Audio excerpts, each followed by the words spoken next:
Academy Award winner Shirley Jones has more than 80 film and television works to her credit and received her star on the Hollywood Walk of Fame in 1986.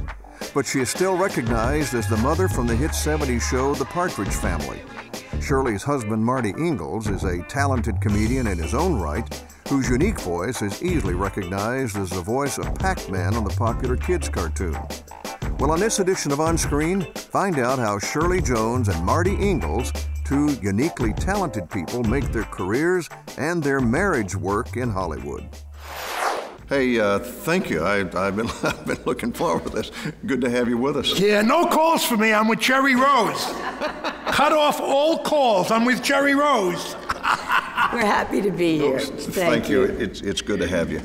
I want to start with Shirley, with you, because when you left home, you went to New York. 2 weeks after you left home, you were cast in your first Broadway musical. Well, it was a little longer than that, but yes, I was there on vacation with my parents on my way to college, actually, and I went to an open audition for Rodgers and Hammerstein's casting director and sang for them, and they in turn called in Richard Rodgers and Oscar Hammerstein. You're doing the quick version. Personally, to come and hear me. 1,000 girls in line, yes, sure. I know, but this is it's my question, sweetheart. Oh, her question. Anyway, and so girls. I sang, you know, for the two of them. Yep. And they actually, my pianist had to leave because it was some kind of a holiday weekend. Yeah. And Oscar said, "Do you know the score of Oklahoma?" And I said, "Well, I know the music. I'm not sure I know the words." And of course, I was talking to the lyricist. And he said, "Never mind, we have a full orchestra across the street. We'll take you over to sing with the City Center Symphony." And that's what happened. And things caught on quickly for Shirley in New York. She was cast in several roles on Broadway, working with Rodgers and Hammerstein.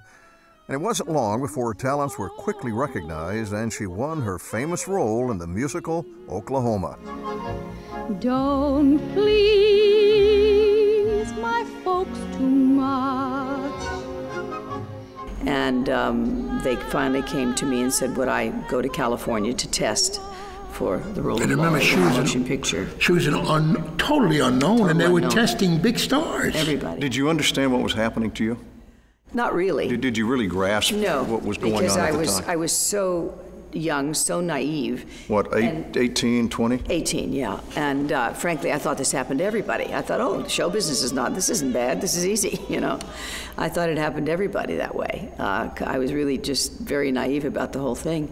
When did Carousel come along? Well, that was after Oklahoma. That was way later. I was the only person put under personal contract to Rodgers and Hammerstein. Wow. I had a 5-year contract.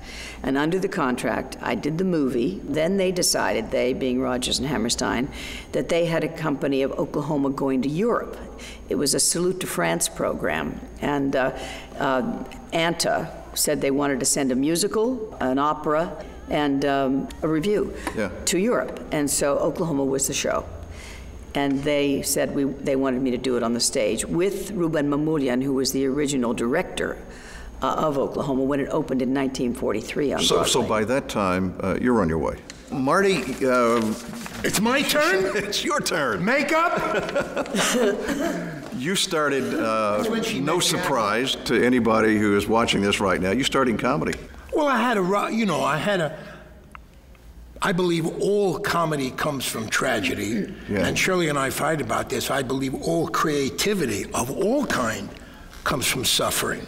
It's that whole thing about, Vincent van Gogh and all that stuff, and Barbara Streisand wouldn't sing that way if she didn't look that way. So I do believe that all great contributions and legacies come from sad places. So a lot of comedy comes from a lot of tragedy. Hey, the flip side of comedy is all real tragedy. Most comedians are not very nice people. When you get to know the inside of them, they're very, very tortured people.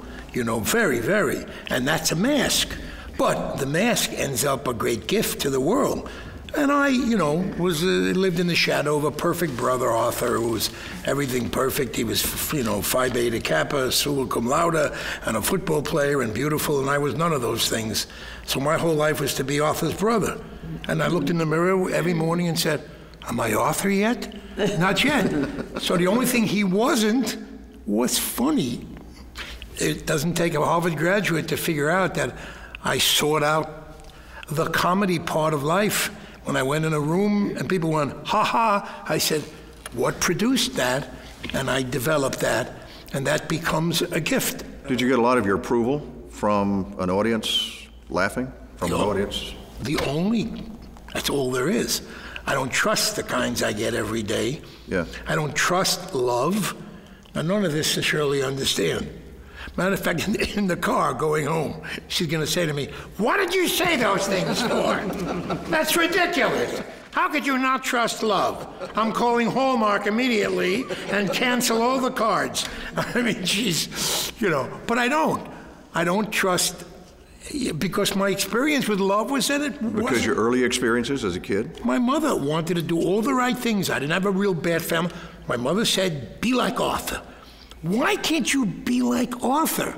She didn't understand in those days that you have to tell everybody you're okay, who you are is fine. Who you are. Exactly, be who you are. Shirley started and immediately figured it out, and she was on her way.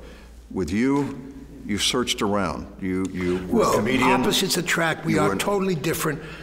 Shirley loves me dearly, she says, approves of absolutely nothing I've ever done from morning till night. Nothing. You can love a person and approve of nothing they do. Well, how that is, I don't know. I want to talk about that in a minute, because you had a... But the point is, if you want, when Shirley gets up in the morning, she likes who she is. Her bringing up, whatever the genetics was, whatever the pieces fell together, mother or father, evolved or not, did the right thing by this only child. She likes who she is. That makes all the difference to anybody. So when she goes through her day, she doesn't have to validate herself. She doesn't have to look to be loved. Look, there's no agenda. A person like me gets up in the morning. I have a lot to do every day. I have to go out there and have a full day I have to produce a certain amount, I have to get a certain amount of love, otherwise I can't go to sleep or I can't eat. I have to earn those things. When the two of you decided to get married, there were a lot of people in Hollywood who said, what on earth is going on? Right. The odd couple. Yes. And yet you got married, and they pretty much said that. And they're still saying it. Still saying it today. Right. And yet you've been married, what, close 28 to... years. 38 years. 28 Almost 30 years. You wrote a book about it, Shirley and Marty, An Unlikely Romance. Yes, our book we should The two of you are so radically different. Yes, how, we are. How have you stayed together? We got together? married, Shirley got flowers, and I got death threats.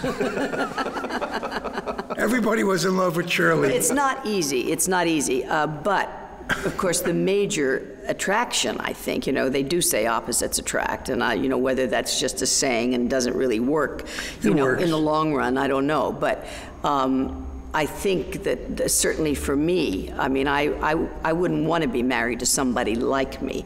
I never was attracted to your sort of nice guy with the pipe and slippers, that comes home every night for dinner. That was never my attraction. I was always attracted to, first of all, a sense of humor. That goes without saying.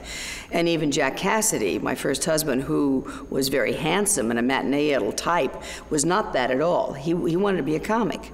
And all of his friends were all the comedians. So that attracted me much more than his looks. He had his own struggles in terms of manic, depressive, and so forth. Yeah. Well, but the point is, I married two crazy men, let's face it.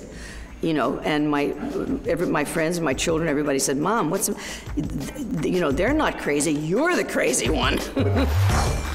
Working at it is the answer to the perfect marriage. The fact that we're having struggles, but we didn't do the easy way out and divide up the furniture and send the kids here and the dog here and the furniture there, that means we're doing it.